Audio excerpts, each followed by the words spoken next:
Hello बच्चों, स्वागत है आपका एक और क्लास में। आज की जो ये क्लास है ये काफ़ी इम्पॉर्टेंट होने वाली है आपके लिए। क्यों ये इम्पॉर्टेंट होने वाली है? क्योंकि ये जो क्लास है इसमें हम प्रीवियस ईयर क्वेश्चन करने वाले हैं। जैसे कि आपको स्क्रीन पे दिख रहा है, यहाँ पे ग्रुप ए का हमने 2022 के जो 2022 का क्वेश्चन पेपर था उसका पार्ट 1 कर लिया है फिजिक्स का, जिसमें कि हमने 5 क्वेश्चन ऑलरेडी कर लिए हैं। ग्रुप ए का भी हमने कर लिया है, जैसे कि आपको यहाँ पे दिख रहा है। ठीक है, अभी जो है मैं मैथ स्टार्ट करने जा रहा हूँ ग्रुप ई के लिए। मैथ के क्वेश्चन भी करेंगे, फिजिक्स के क्वेश्चन भी करेंगे, केमिस्ट्री के क्वेश्चन भी करेंगे। बात करें ए ग्रुप के तो यहाँ पे जीई यानी जनरल इंजीनियरिंग के क्वेश्चन भी करेंगे, साथ ही साथ केमिस्ट्री और मैथ के क्वेश्चन यहाँ पे करेंगे। सेम यहाँ पे मैथ, केमिस्ट्री और फिजिक्स के क्वेश्चन भी साथ साथ चलेंगे बायोलॉजी के साथ। जितना मेरे को टाइम मिलता है बच्चों उसके अकॉर्डिंग मैं पूरी कोशिश करता हूँ, क्योंकि आपको जो है कॉन्सेप्ट भी बताने होते हैं तो काफ़ी ज़्यादा टाइम लग जाता है एक एक कॉन्सेप्ट को अच्छे से देखने में। क्योंकि ठीक है, एक कॉन्सेप्ट को अच्छे से आपको एक्सप्लेन करने के लिए थोड़ा मुझे भी जो है अच्छे से स्टडी करना पड़ता है, तो इसमें काफ़ी ज़्यादा टाइम लगता है। साथ ही साथ क्योंकि मैं भी एक स्टूडेंट हूँ, सो एज ए स्टूडेंट मुझे जो है टाइम नहीं मिल पाता है। तो जितना टाइम मिलता है उसमें आपके लिए मैं कुछ ना कुछ जो है आपके लिए वीडियोस प्रोवाइड करता रहता हूँ। ठीक है, तो चलिए बिना किसी देरी के आज के सेशन को, आज की क्लास को, आज के लेक्चर को स्टार्ट करते हैं। तो सबसे पहला क्वेश्चन जो है बच्चों आज का हमारे पास क्या होने वाला है। पहला क्वेश्चन है कि पी क्यू बिंदु ए पर वृत्त की स्पर्श रेखा है, कोण P A B is equal to 80 degree तथा कोण A B C is equal to 50 degree. तो हमें ज्ञात करना है क्या, कोण बी ए सी। इंग्लिश में भी देख लो, if P Q is tangent to the circle at A and angle P A B is equal to 80 degree and angle A B C is equal to 50 degree, then angle B A C is equal to what. मतलब हमें ये क्या करना है, क्या होगा। तो सबसे पहले हम इसको शुरू करते हैं बच्चों, यहीं पे हम देख लेते हैं। ठीक है, सबसे पहला क्वेश्चन इसको देख लेते हैं। इसके आंसर आपको इसके ऑप्शंस पे आप देख सकते हो, ए बी सी डी यहाँ पे आप देख सकते हो। ठीक है, तो सबसे पहले मैं एक सर्कल ड्रॉ कर लेता हूँ। सर्कल को मेरे को किस प्रकार ड्रॉ करना है, थोड़ा सर्कल टेढ़ा मेढ़ा हो गया तो कोई बात नहीं, इतना मतलब चित्रकार तो मैं मतलब सही से नहीं कर पाता। ठीक है, सो इस पर ज़्यादा फोकस मत करिएगा, समझने पे फोकस करिएगा कि मैं समझाना क्या चाह रहा हूँ। ये कह रहा है पी क्यू एक स्पर्श रेखा है। स्पर्श रेखा आपको पता ही होगा, स्पर्श रेखा क्या होता है। स्पर्श रेखा किसी वृत्त पर जब कोई लाइन, कोई रेखा एक बिंदु पे स्पर्श करती हुई जाती है तो उसको स्पर्श रेखा कहते हैं। इंग्लिश में इसको टेंजेंट कहते हैं बच्चों। जब ये एक बिंदु पे यहाँ पे क्या करती है, स्पर्श करती है। तो इस बिंदु को यहाँ पे इन्होंने ए बोला है कि ए पर, ठीक है, तो इसको मैं यहाँ पे नाम दे देता हूँ ए। अब ये आगे कह रहे हैं कि कोण पी ए बी, कोण पी ए बी, तो बी यहाँ पे मैं किसी ए पॉइंट को यहाँ पे बना लेता हूँ। सपोज दैट ये पॉइंट है बी, तो पी ए बी ये कह रहे हैं ये है 80 डिग्री।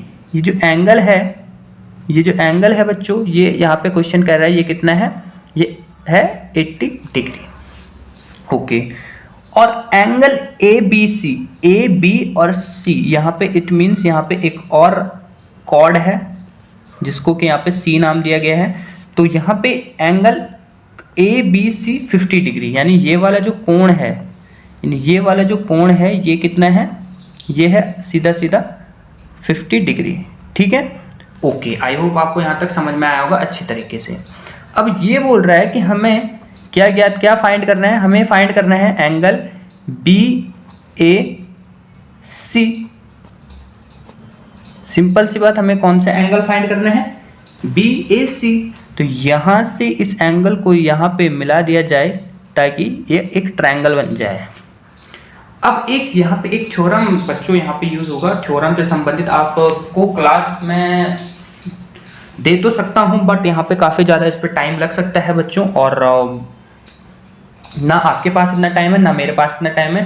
सो प्लीज़ आप एक काम करिएगा, गूगल पे या चैट जीपीटी पे आप टाइप करिएगा कि सर्कल, ट्रायंगल, सर्कल से संबंधित सारे थ्योरम्स या सारे प्रमेय, वो आपको दे देगा और उसको समझते हुए चलिएगा। आप चाहे तो उसको पीडीएफ में भी कन्वर्ट कर सकते हैं। और ठीक इसी तरह आप ट्रायंगल से संबंधित जो भी थ्योरम है आप उसको भी यहाँ पे कर सकते हो, चतुर्भुजों से संबंधित जो भी थ्योरम है आप उसको भी वहाँ पे कर सकते हो। तो आजकल तो आपके पास सारी सुविधाएं हैं, चैट जीपीटी का यूज करो या गूगल का यूज करो, आपको पीडीएफ कहीं ना कहीं मिल जाएगी, वरना चैट जीपीटी पे तो आपको सब कुछ मिल जाएगा। ठीक है, तो चलिए अब क्वेश्चन पे फोकस करते हैं। तो यहाँ पे एक थ्योरम बच्चों यूज होता है, आप चाहे तो उस थ्योरम को लिख भी सकते हैं, मैं हिंदी इंग्लिश दोनों में बोल देता हूँ। उस थ्योरम को हिंदी में कहते हैं बच्चों स्पर्श रेखा जीवा प्रमेय। इंग्लिश वाले आप इसको लिख सकते हैं टेंजेंट सेकेंड थ्योरम। कई बच्चों को पता होगा, कई बच्चों को नहीं भी पता होगा, बट आप लिख लीजिए। पहले हिंदी मीडियम वाले बच्चे लिख लो कि स्पर्श रेखा और जीवा के बीच बना कोण। आप स्किप करके, जैसे मैं बीच बीच में बोल रहा हूं तो आप इसको स्किप करके पॉज करके, स्किप नहीं पॉज करके आप इसको लिखते चलिएगा। जो जो थ्योरम मैं क्वेश्चन के दौरान आपको बताऊंगा, ठीक है, उनको लिखते चलिएगा एक कॉपी पे, एक नोट्स बनाते हुए। क्या कह रहा है, स्पर्श रेखा और जीवा के बीच बना कोण। ये एक स्पर्श रेखा है और ये एक जीवा है और इनके बीच में एक कोण बना है। तो ये कोण जो होता है उसी जीवा द्वारा, कौन सी जीवा द्वारा, उसी जीवा द्वारा जो कोण बना रही है उसी जीवा द्वारा वृत्त के विपरीत यानी यहाँ पे, यहाँ पे इसके वृत्त के विपरीत भाग में, क्योंकि इसका विपरीत यही तो है, तो वृत्त के जो विपरीत भाग में यानी ये वाला वृत्त के विपरीत भाग में बनाए गए कोण के बराबर होता है। यानी ये वाला जो एंगल है वो इस एंगल के बराबर यहाँ पे है। आई होप आप यहाँ पे समझे होंगे। इट मीन्स ये वाला जो एंगल है ये हमारा कितना आ गया, ये यहाँ से हमारा आ गया 80 डिग्री। क्यों आ गया, क्योंकि भाई थ्योरम कह रही है। तो आप इस थ्योरम को लिख भी सकते हैं इंग्लिश में, the angle between a tangent and a chord at the point of contact is equal to the angle subtended by the chord in the opposite segment. आप इस तरीके से इसको लिख सकते हैं। ओके, सो यहाँ पे हमारा एंगल ACB या BCA, आप जो भी कहना चाहते हैं आप उसको कह सकते हैं। चाहे आप इसको कहें एंगल ACB या आप इसको चाहे कहें BCA, ये चाहे आप इसको या करके मैं यहाँ पे लिख देता हूं, या आप इसको कहें एंगल BCA, बात एक ही है। ये जो है ये बराबर है किसके, एंगल PAB की। क्यों है, अभी आपको थ्योरम समझाया था इसीलिए। यानी ये 80 डिग्री है तो ये वाला भी 80 डिग्री हो जाएगा। आई होप आपको यहाँ पे समझ में आया होगा। अब ध्यान से देखो बच्चों, ये भी एक ट्रायंगल है। अब चूंकि ये पूरा एंगल, अब हमें ये वाला एंगल ज्ञात करना है। ये वाला तो 50 है, 50 क्यों है, क्वेश्चन में दिया है इसलिए 50 है। अब ये पूरा एंगल हमें ज्ञात है, ये पूरा एंगल हमें ज्ञात है, बट ये जो इतना एंगल है, इतना हाफ वाला एंगल है, ये हमें ज्ञात नहीं है। तो इसी को हमें निकालने को बोल रहा है कि BA और C, पूरा एंगल तो हमें पता है कि पूरा 80 डिग्री का है, लेकिन अब हमें ये वाला एंगल पता नहीं है कि ये कितने का है, तो ये निकालना है। अब हमें ये वाला एंगल भी पता है, ये वाला एंगल भी पता है, हमें खाली ये वाला एंगल निकालना है। तो आपको ट्रायंगल से संबंधित क्लास 6, 7, 8 में बताया जाता है, ट्रायंगल से संबंधित एक प्रमेय होता है कि त्रिभुज के अंदर के तीनों जो एंगल हैं, त्रिभुज के अंदर के इनसाइड ऑफ ट्रायंगल, वहां पे क्या होता है, जो तीनों एंगल होते हैं, तीनों angle sum of all angle या सम ऑफ 3 एंगल कितना होता है उनका सम 180 डिग्री। तो यानी इसका तीनों जो अंदर की कोण है उनका योग कितना हो जाता है त्रिभुज में 180 डिग्री, 180 डिग्री। तो हम यहां से लिख सकते हैं एंगल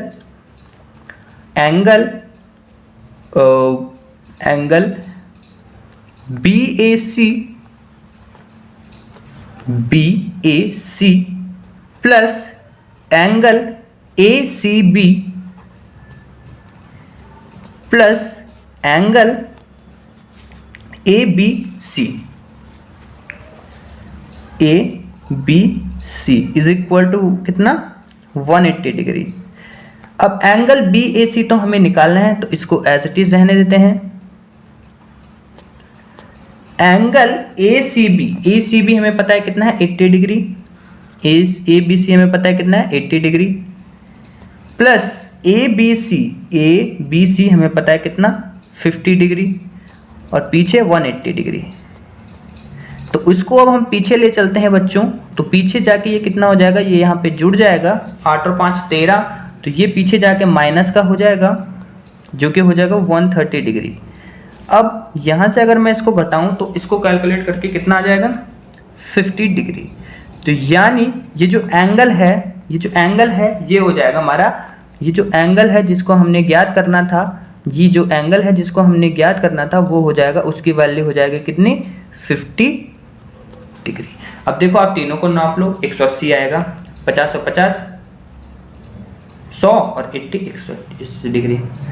तो 50 डिग्री जो है हमारा आंसर हो जाएगा, जो कि कौन से ऑप्शन में है, ऑप्शन नंबर 1 में। तो ऑप्शन नंबर ए हमारा यहाँ पे क्या हो जाएगा, सही हो जाएगा। आई होप आपको क्वेश्चन अच्छा लगा होगा। ये जो थ्योरम है इसको समझ लीजिएगा, दो ये थ्योरम यहाँ पे यूज हुए हैं, एक ट्रायंगल से संबंधित कि त्रिभुज के अंदर के जो तीनों कोण हैं उनका योग हमेशा 180 डिग्री होता है, बाहर के कोणों की मैं बात नहीं कर रहा हूँ। दूसरी चीज कि जो स्पर्श रेखा होता है, जो टेंजेंट होता है, वो किसी जीवा यानी किसी कॉर्ड के साथ जो एंगल बनाती है, वही एंगल उस कॉर्ड द्वारा दूसरी साइड में जो वो विपरीत साइड में जो एंगल बनाता है उसके बराबर होता है। तो जो दो थ्योरम यहाँ पे यूज हुए हैं दोनों को याद कर लीजिएगा, एक सर्कल से संबंधित और एक ट्रायंगल से संबंधित। तो चलिए अब दूसरे क्वेश्चन की तरफ बढ़ते हैं। दूसरा क्वेश्चन क्या कह रहा है, समकोण त्रिभुज में परिकेंद्र स्थित होता है। देखो समकोण अगर हम बाई एंगल देखें तो 3 टाइप होते हैं। बाई साइड, दो तरीके से हम त्रिभुज को जो है पढ़ते हैं, एक तो भुजाओं के आधार पर बाई साइड्स और एक होता है कोणों के आधार पर बाई एंगल। तो यहाँ पे अभी हम एंगल की बात करते हैं, तो आप ध्यान से यहाँ पे देखिए, ये होता है एक न्यून कोण। न्यून कोण बोले तो एक्यूट ट्रायंगल, न्यून कोण को बोलते हैं एक्यूट एंगल ट्रायंगल है ये, ठीक है, यानी न्यून कोण। और एक्यूट ऑब्ट्यूज ऐसे कुछ बोलते हैं उसको, ठीक है। आप देख लीजिएगा अधिक कोण त्रिभुज, ठीक है, ऑब्ट्यूज ऐसे कुछ बोलते हैं उसको, शायद भी कंफ्यूज हूँ, यही बोलते हैं या ऐसे ही कुछ बोलते हैं, ठीक है। एक होता है आपका राइट एंगल ट्रायंगल यानी समकोण त्रिभुज, और एक होता है अधिक कोण जिसको अभी मैं कह रहा था कि ऑब्ट्यूज ऐसे कुछ बोलते हैं, एक्यूट और ऑब्ट्यूज, ठीक है। तो अधिक कोण इसको हिंदी में बोलते हैं, इंग्लिश मीडियम वाले थोड़ा देख लीजिएगा, ठीक है। तो परिकेंद्र क्या होता है बच्चों, सरकम सेंटर, इंग्लिश में इसको बोलते हैं सरकम सेंटर। तो ये सरकम सेंटर क्या होता है, सरकम सेंटर बच्चों वह होता है जब किसी त्रिभुज का वह केंद्र जिसको कि उसके जो साइड है वो साइडों द्वारा उस पे अगर हम लंब डालें तो वो लंब जो जिस जहां पे वो तीनों के तीनों मिलते हैं उसको कहते हैं क्या, उसको कहते हैं परिकेंद्र या सरकम सेंटर। यानी in a right angle triangle the circum, इसको मैं कह सकता हूं हिंदी में बच्चों, इसको मैं कह सकता हूं कि परिकेंद्र वह बिंदु होता है जहां त्रिभुज की भुजाओं के लंब समद्विभाजक मिलते हैं, ठीक है। अगर मैं त्रिभुज की भुजाओं द्वारा एक लंब समद्विभाजक तीनों भुजाओं द्वारा डालूं तो वो जहां पे मिलेंगे उसको कहते हैं परिकेंद्र यानी सरकम सेंटर। इंग्लिश में आप देख लो कि the circumcentre is the point where the perpendicular bisector of the side of a triangle meet, उसको कहते हैं सरकम सेंटर, ठीक है। तो चलिए देखते हैं, यहां अगर मैं एक्यूट एंगल में मिलाऊं यानी न्यून कोण त्रिभुज में मिलाऊं तो यहां से एक लंब समद्विभाजक डालते हैं, सेम यहां से भी एक लंब समद्विभाजक डालते हैं इस भुजा द्वारा, क्योंकि मैंने बोला था ना कि भुजाओं द्वारा डाली जाती है, ना कि एंगल द्वारा नहीं डाली जाती, भुजाओं द्वारा डाली जाती है, उसको कहते हैं परिकेंद्र। जो एंगल द्वारा डाली जाती है उसको कहते हैं केंद्रक, उसको क्या कहते हैं, उसको खाली केंद्रक कहते हैं। तो न्यून कोण त्रिभुज में देखो कहां पे मिल रहे हैं, न्यून कोण त्रिभुज में मिल रहे हैं अंदर, इनसाइड, ठीक है। कहां मिल रहे हैं, त्रिभुज के अंदर, इनसाइड ऑफ ट्रायंगल। हमें पूछा है समकोण त्रिभुज में, समकोण त्रिभुज में। उससे पहले मैं आपको बता देता हूँ अधिक कोण त्रिभुज में कहां पे मिलता है।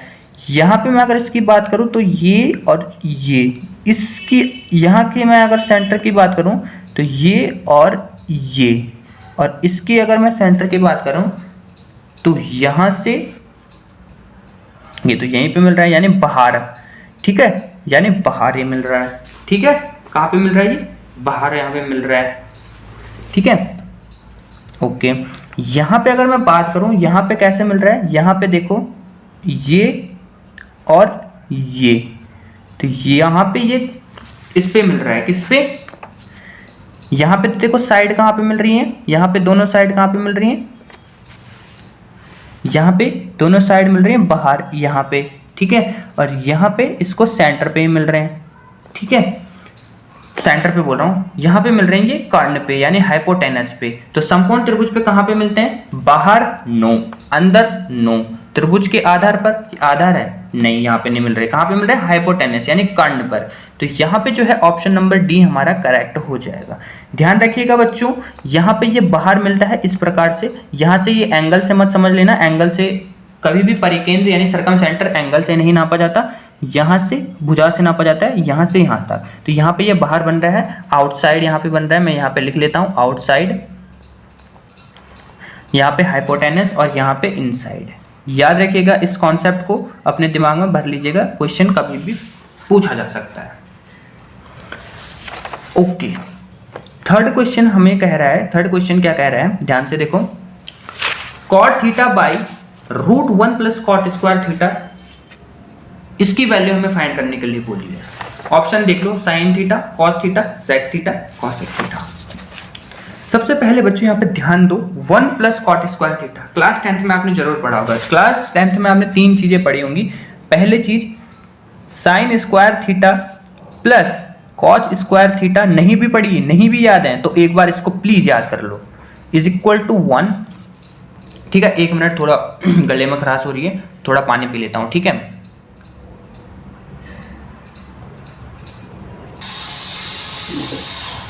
तो तब तक आप टाइप करके बता दो मुझे कि क्या क्या वो 3 थ्योरम है, एक तो क्या क्या वो 3 समीकरण है। पहला मैंने लिख दिया, 2 आप लिख के बताओ जरा।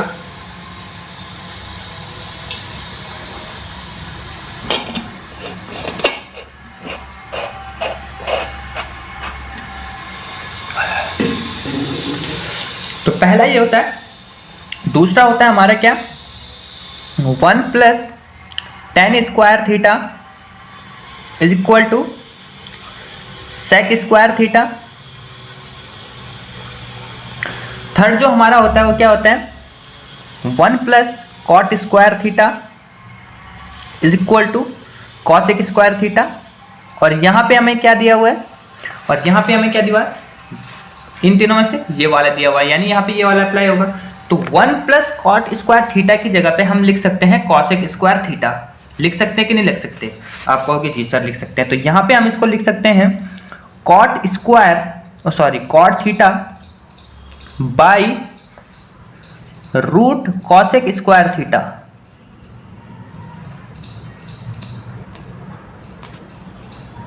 लिख सकते हैं कि नहीं लिख सकते। अब हमेशा याद दो, ध्यान देना, स्क्वायर से रूट कैंसिल हो जाता है, स्क्वायर से रूट कैंसिल हो जाता है, यानी इससे ये कैंसिल आउट हो चुका है। तो आगे हमें क्या मिलेगा, आगे हमें मिलेगा cot theta by cosec theta. अब ध्यान देना, कॉट थीटा का अगर मैं उल्टा करूं तो कॉट थीटा का उल्टा क्या क्या होता है, देखो कॉट थीटा का उल्टा देखो बच्चों क्या क्या होता है, कॉट थीटा का उल्टा होता है 1/tan थीटा, या फिर cos theta by sine theta. यही होता है, आपको भी पता है, मुझे भी पता है, नहीं पता तो अब देख लो। सेम अगर मैं कॉसेक थीटा का उल्टा करूं तो कॉसेक थीटा का उल्टा क्या होता है, देखो बेसिक से कॉन्सेप्ट है, ऐसे नहीं कि IIT JEE की लेवल या NDA लेवल के क्वेश्चन आपसे पूछे जा रहे हैं, छोटी लेवल छोटी कक्षा के क्वेश्चन आपसे पूछे जा रहे हैं, ठीक है। बस आपको थोड़ा दिमाग दौड़ाना है, ठीक है। कॉसेक थीटा का उल्टा होता है, आपको पता है कॉसेक थीटा का उल्टा होता है 1/sin थीटा, सिंपल सी बात है, ओके जी सर। तो यहाँ पे अगर मैं इसको कॉट थीटा को tan थीटा 1/tan थीटा लिखूं तो फायदेमंद नहीं रहेगा, क्योंकि कुछ कटेगा ही नहीं। लेकिन अगर मैं कॉट थीटा को cos theta upon sine theta और इसको 1/sin थीटा रखूं तो साइन थीटा से साइन थीटा कैंसिल आउट हो सकता है, यानी यहाँ पे हमारे लिए ये फायदेमंद है। यानी इसको मैं रख सकता हूं cos theta by sine theta by 1/sin theta. Sine theta से साइन थीटा कैंसिल आउट, यहाँ पे बच चुका है हमारे क्या, cos थीटा अपॉन 1 लिखने की जरूरत नहीं है, तो cos थीटा यहाँ पे हो जाएगा। तो कौन सा ऑप्शन में cos थीटा है, यहाँ पे देखो ऑप्शन नंबर बी करेक्ट हो जाएगा हमारा। तो ऑप्शन नंबर बी यहाँ पे हमारे क्या हो जाएगा बच्चों, करेक्ट आंसर हो जाएगा। आई होप आपको समझ में आया होगा। जो जो चीजें, जो जो फॉर्मूला मैं आपको लर्न करने को बोल रहा हूँ सॉरी, जो जो फॉर्मूला मैं आपको लर्न करने के लिए बोल रहा हूँ, जो जो थ्योरम आपको लर्न करने के लिए बोल रहा हूँ, जो जो कॉन्सेप्ट आपको मैं बोल रहा हूँ कि हाँ इन कॉन्सेप्ट को ध्यान से समझ लो, आपको रट्टा मारने की जरूरत नहीं है। तो उन कॉन्सेप्ट, उन थ्योरम, उन फॉर्मूले को अच्छे से देख लो, ठीक है, और याद कर लो। तो 3 क्वेश्चन हो चुके हैं, 2 क्वेश्चन आज और करते हैं, वीडियो काफ़ी लंबी हो जाएगी वरना, और धीरे धीरे हम सारे क्वेश्चन यहाँ पे कर लेंगे, ठीक है। चौथा क्वेश्चन देखो क्या कह रहा है, लॉग का क्वेश्चन है ये, लघुगणक का क्वेश्चन है। ये कह रहा है लॉग बेस में इसका 10 सॉरी 1 मिनट, गले में थोड़ा खराशी हो रखी है बच्चों, ठीक है, और 1/2। तो ये बोल रहे हैं इसकी वैल्यू कितनी होगी, इसकी वैल्यू ये बोल रहे हैं कितनी होगी। ऑप्शन में आपको क्या क्या दे रखा देखो, 2, 1/2, माइनस के 1/2, या इनमें से कोई नहीं, नन ऑफ दीस, ठीक है। तो जब भी देखो, ध्यान देना बच्चों, ध्यान देना, लॉग से संबंधित कुछ कॉन्सेप्ट मैं आपको बता देता हूँ। लॉग, कभी भी आपको log 10 पूछा जाए, ये बेस में 10 है, log के साथ 10 नहीं है, ठीक है। log 10 अगर डायरेक्टली log 10 आपको पूछ लिया जाए, log 10 आपको डायरेक्ट, अगर आपको डायरेक्टली log 1 का मान पूछ लिया जाए, ये देखो ये इसके बेस में नीचे है, ठीक है, जैसे स्क्वायर में ऊपर होता है ना, तो ये बेस में है नीचे इसके साथ, ठीक है। log 10, तो log 1 का मान 0 होता है, हमेशा ध्यान रखना। जैसे जैसे 0 बढ़ेंगे वैसे वैसे इसकी वैल्यू भी बढ़ेगी। जैसे 1 के पीछे अगर हमने 0 लगा दिया तो 10 बन गया, तो log 10 का मान होता है कितना, 1। उसी प्रकार 0 जैसे जैसे बढ़ेंगे इसकी वैल्यू बढ़ेगी, जैसे 100, 2 0 हो गए तो 2, 3 0 हो गए 3, log 1000 की वैल्यू हो जाएगी 3। इस प्रकार से ये बढ़ता चला जाता है, ठीक है। उसी प्रकार log, पहला कॉन्सेप्ट तो ये है कि 0 बढ़ेगा उतना उतना इसकी वैल्यू बढ़ेगी। दूसरा कॉन्सेप्ट ये है कि log ध्यान से देखिएगा, ठीक है, log जो 1 है, log 1 जो है उसकी वैल्यू कितनी होती है, 0, ठीक है। log 2 का पूछ लिया जाए कि 2 का कितना है, तो वो होता है 0.30। log 3, आपको देखो log 1 और 2 का याद रखना है। इसके बाद देखो आपको यहाँ पे क्या करना है, सबसे पहले अगर आपको log 3 का करना है तो आप log 2 की वैल्यू में 17 ऐड कर दो। log 2 की वैल्यू में आप क्या ऐड कर दो, 0.17 आप ऐड कर दो। कितना ऐड कर दो, 0.17, यानी याद रखना कि कुल मिला के हमने 17 ऐड करना है। तो यहाँ पे अगर मैं 17 ऐड करूंगा तो ये हो जाएगा 17 नहीं, मतलब 0.17। मैं वैसे ही मतलब याद कर ट्रिक के तौर पे आपको बता रहा हूँ, ठीक है। 0. इसमें अगर मैं ऐड करूंगा तो ये हो जाएगा 47। इसी प्रकार अगर मैं आपसे कहूँ log 4 का यहाँ पे वैल्यू निकालो, तो log 4 के लिए आपको अब की बार यहाँ पे 17 नहीं जोड़ना है, अब की बार आपको यहाँ पे 0.31 यानी 0.13 यानी 13 को जोड़ना है। इसमें मैंने 0.13 को जोड़ू तो कितना आ जाएगा, 7 और 3 हो जाएगा 10, 6, ये हो जाएगा 60। अब अगर आप log 5 का निकालना चाहते हो तो आपको यहाँ पे 0.9, फिर 0.8, फिर 0.7, फिर 0.6, और इस प्रकार आपका यहाँ पे आ जाएगा log 10। इस प्रकार यहाँ पे log 10 आपका आ जाएगा, और आपको पता है log 10 का 1 होता है। तो इस प्रकार आपको देखो जोड़ते हुए चलना है। आपको log 1 का याद रखना है, आपको log 2 का याद रखना है, उसके बाद log 2 में आपको पहले तो सबसे पहले आपको 0.17 जोड़ना है, फिर 0.13, फिर 9, 8, 7, 6, 5, और इस प्रकार से log 10 आ जाएगा और आपका वहां तक। इस प्रकार आपको मतलब ये ट्रिक बता रहा हूँ याद करने का, ठीक है। तो ये जो ट्रिक है इसको भी थोड़ा दिमाग में बैठा लीजिए, ठीक है। तो यहाँ पे हमें हाफ का पूछ रहा है। लॉग से संबंधित कुछ नियम आप जान लो। पहला नियम क्या है, पहला नियम ये है कि यदि log a माइनस बी हो, यदि क्या हो, log a minus log b हो, तो ये हमेशा होता है log a बाई बी, ठीक है। कई सारे नियम हैं, अभी फिलहाल के लिए 2 नियम आप याद रख लो। और दूसरा नियम ये है कि log a into log b अगर हमें दिया हुआ हो, इसका मतलब इंटू है, ठीक है। तो इसकी वैल्यू जो होती है, सॉरी, log a प्लस अगर log b हो, ठीक है, log a प्लस अगर log b हो, तो ये हो जाता है हमारा log ए इंटू बी, यानी लॉग ए बी, इसको याद रखो। तो यहाँ पे जो हमारा क्वेश्चन है ये किस फॉर्म में है, ये इस फॉर्म में है, यानी हम इसको चेंज कर सकते हैं इस फॉर्म में। तो इस क्वेश्चन को इस फॉर्म में चेंज अगर मैं करूँ तो यहाँ पे अगर मैं ऊपर वाले को ए मानूँ और नीचे वाले को अगर मैं बी मानूँ, नीचे वाले को अगर मैं बी मानूँ, तो इसको इसमें कन्वर्ट, ये इस रूप का है तो इसको इसमें कन्वर्ट करने में हमें टाइम नहीं लगेगा। तो हम सिंपल से यहाँ पे लिखेंगे log 10 ए है हमारा 1 माइनस log 2 कितने 2 बी है ना, हम बी हमारा क्या है, बी हमारा 2 है। तो इस प्रकार ये हमारा सॉल्व हो जाएगा। इसको अगर मैं और आगे अगर मैं इसको सॉल्व करता जाऊँ तो ये कैसे होगा, log 1 की वैल्यू आपको पता है 0, log 2 की वैल्यू आपको पता है 0.30। तो यहाँ से जो हमारा आंसर आया वो आ गया माइनस 0.30, और आपको पता है 0.30 को हम क्या लिखते हैं 2 और आगे है माइनस, तो -2 हमारा आंसर हो जाएगा। तो क्या इनमें से किसी ऑप्शन में -2 है, यहाँ पे 2 है, 1/2 है, -1/2 है, यानी -2 कहीं नहीं है। तो इनमें से कोई नहीं, ऑप्शन डी हमारा करेक्ट हो जाएगा, नन ऑफ दीज, यानी इनमें से कोई नहीं। आई होप आपको ये क्वेश्चन यहाँ पे पसंद आया होगा। ये जो सारी चीजें बता रहा हूँ इनको याद रखिएगा, इनमें ज्यादा टाइम खप रहा है, ठीक है। बाकी क्वेश्चन तो मैं आपको 1-1 मिनट में करा दूं। अगर समझाना भी नहीं है तो कॉन्सेप्ट, तरीके, फॉर्मूले नहीं बताने तो 1-1 मिनट के क्वेश्चन में डायरेक्ट आंसर बताओ, वीडियो खत्म। बट आपको समझाना मेरा काम है, ना कि क्वेश्चन खत्म करना मेरा काम है, ठीक है। लास्ट क्वेश्चन की तरफ बढ़ते हैं बच्चों। लास्ट क्वेश्चन देखो, पांचवा क्या कह रहा है, हम पांचवा क्वेश्चन कह रहा है सी और एफ क्रमशः जीवाएं ए बी और ई डी के मध्य बिंदु हैं और A B is equal to E D है। अब यदि angle A C F is equal to 80 degree हो जाए तो एंगल सी एफ डी क्या होगा, एंगल सी एफ डी क्या होगा। इंग्लिश में देख लो, यहाँ पे C and F R the mid points of chords, ठीक है, and A B and A D E D respectively and A B is equal to E D. तो ये बोल रहा है if angle A C F is equal to 80 degree then हमें ज्ञात करना है क्या, एंगल सी एफ टी।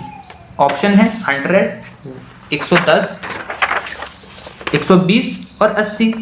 बाकी के 6, 7, 8 क्योंकि काफ़ी लंबी वीडियो होने वाली है तो बाकी के 5 क्वेश्चन नेक्स्ट वीडियो में करेंगे। फिलहाल हम इस क्वेश्चन को यहाँ पे समझते हैं, करते हैं, समझते हैं। तो देखो यहाँ पे चलते हैं,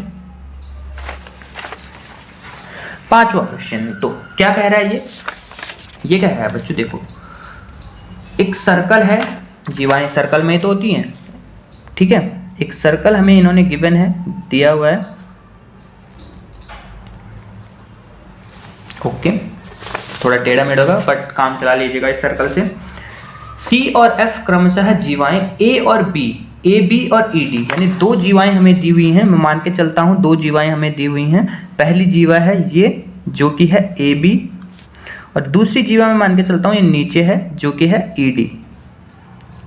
अब ये कह रहे हैं कि इनमें एक मध्य, इन जीवाओं के मध्य बिंदु कौन कौन से हैं, सी और एफ क्रमशः लिखा हुआ है, यानी इसका सी है और इसका एफ है, ठीक है। क्रमशः का मतलब है कि जिस क्रम में ये दिया हुआ है उसी क्रम में, यानी सी इसका मध्य बिंदु है और एफ, अगर ये एफ आगे दिया होता, सी पीछे दिया होता तो एफ इसका होता और सी इसका होता, ठीक है। तो सी ए बी का जो मध्य बिंदु है वो है सी,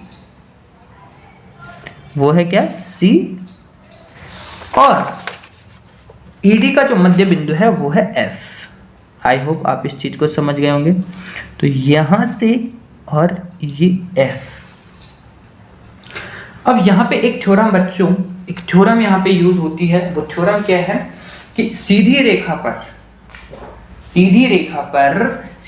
पर बने कोण हमेशा 180 डिग्री होते हैं। हमेशा कितने होते हैं, 180 डिग्री होते हैं। इस थ्योरम को चाहे तो आप लिख भी सकते हैं, ठीक है। कि सीधी रेखा पर जो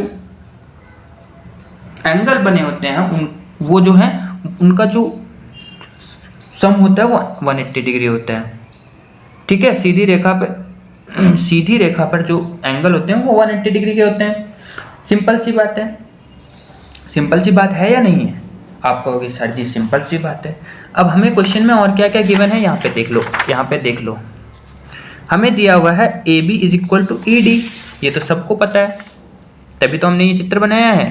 ए B is equal to E D, तभी तो हमने ये चित्र बनाया। नहीं तो हम एक जीवा इधर निकाल देते, एक जीवा कहीं और निकाल देते, बट यहाँ पे A B is equal to E D का है, इसलिए हमने ये सेम करा हुआ है। ठीक है, ये चित्र मैंने अपनी मर्जी से नहीं बनाया, क्वेश्चन में हमें गिवन था इसलिए बस बनाया, वरना एक जीवा में ऐसे निकाल देता टेढ़े में और एक सीधे में निकल जाता, तब ये कैसे बराबर होते, तब तो ये बराबर नहीं होते।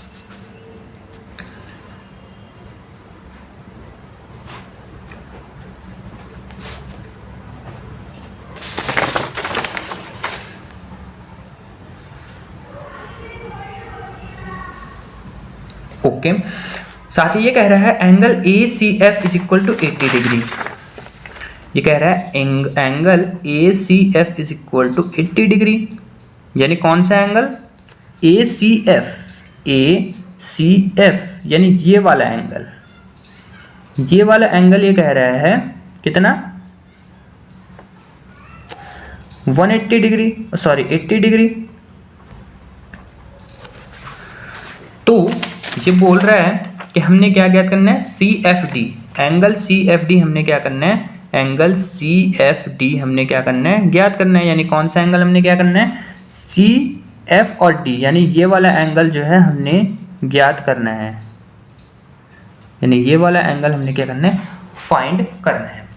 तो अब ध्यान से देखो, 180 डिग्री होता है, अभी मैंने आपसे कहा था ये, यानी इस ये जो सीधी लाइन है, ये जो सीधी लाइन है, आपको पता है किसी सर्कल में सीधी लाइन पे जो वो सीधी लाइन होती है उस पे जो है 180 डिग्री का एंगल होता है। आपको पता है ना, सीधी लाइन पे हमेशा 180 डिग्री का एंगल होता है। तो यानी कहने का क्या मतलब है, कहने का मतलब है जो एंगल सी एफ डी है, यानी हम इस एंगल को निकालना है, हमने इस एंगल को निकालना है। तो जो हमारा एंगल सी एफ डी है वो इज इक्वल टू हो जाएगा, क्योंकि सी एफ डी हमने ये निकालना है ना, सी एफ डी निकालना है हमने, सी एफ डी ये वाला एंगल निकालना है, ये इतने का है, ये इतने का है, ठीक है, ये इतने का है। तो सीधी रेखा पर जो एंगल होता है वो आपको पता है 180 डिग्री का होता है। तो 180 डिग्री सॉरी हाँ, सीधी रेखा पर जो एंगल होता है वो हमेशा आपको पता है 180 डिग्री का होता है, 180 डिग्री का होता है, पता है ना आपको 180 डिग्री का होता है। तो इस रेखा पे देखो, angle A C F 80 degree है।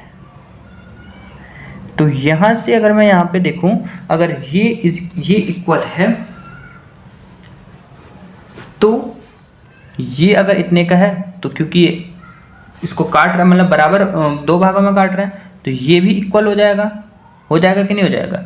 यानी एंगल एफ सी बी, यानी जो एंगल एफ सी बी है या एंगल बी सी एफ मान लो, जो भी आपको मानना है, वो कितना हो जाएगा, वो भी 80 डिग्री का हो जाएगा कि नहीं हो जाएगा, हो जाएगा। अब हमें ये वाला एंगल निकालना है, एंगल सी एफ डी हमें निकालना है, सी एफ डी निकालना है। तो एक ही रेखा पर बने कोण हमें पता है, उनका जो योग होता है वो कितना होता है, 180 डिग्री का होता है, 180 डिग्री का होता है। अब ये एंगल हमें मिल गया 80 डिग्री, तो इन दोनों को हम क्या कर देंगे, जोड़ देंगे। यानी कहने का मतलब है एंगल जो भी ये है बी सी एफ या F C B, F C कहो या बी सी एफ कहो, एक ही बात है, ठीक है। बी सी एफ, इसको हम क्या लिख सकते थे, इस एंगल को हम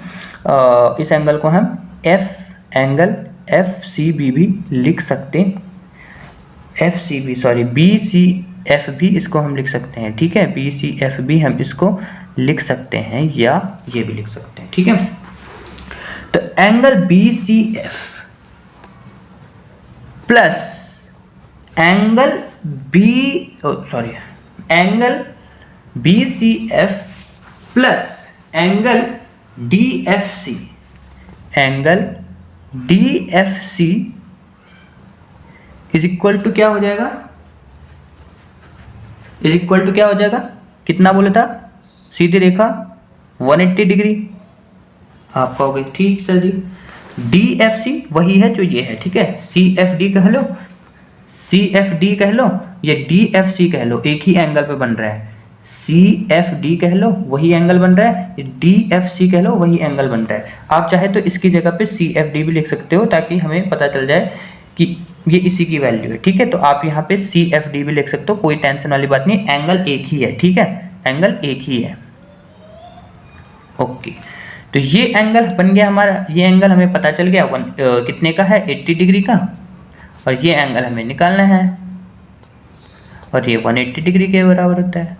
इसको पीछे ले आओ, एंगल CFD हमारा निकल के आ जाएगा 180 डिग्री माइनस के 80, तो ये आ जाएगा angle CFD is equal to 100 degree. तो ऑप्शन चलिए देखते हैं 100 डिग्री कौन से ऑप्शन पे है। तो यहाँ पे ध्यान से देखो, ऑप्शन नंबर ए में 100 डिग्री है, तो हमारा जो है यहाँ पे ऑप्शन नंबर ए क्या हो जाएगा, करेक्ट आंसर हो जाएगा। तो ये हमारे 5 क्वेश्चन रहे, काफ़ी इंपॉर्टेंट क्वेश्चन रहे बच्चों, और देखो 35 मिनट लग चुका है, क्योंकि कॉन्सेप्ट अच्छी तरीके से मैंने आपको यहाँ पे एक्सप्लेन करा हुआ है, उनसे संबंधित हर फॉर्मूला, हर थ्योरम आपको बताया, इसलिए थोड़ा टाइम लग गया। प्लीज़ इसको बिना स्किप करिए देखिएगा, आपकी कई सारी चीज़ें यहाँ पे डाउट क्लियर होंगी। सो मिलते हैं ऐसे और 5 क्वेश्चन के साथ, तब तक बने रहे हमारे चैनल UKT पाठशाला में।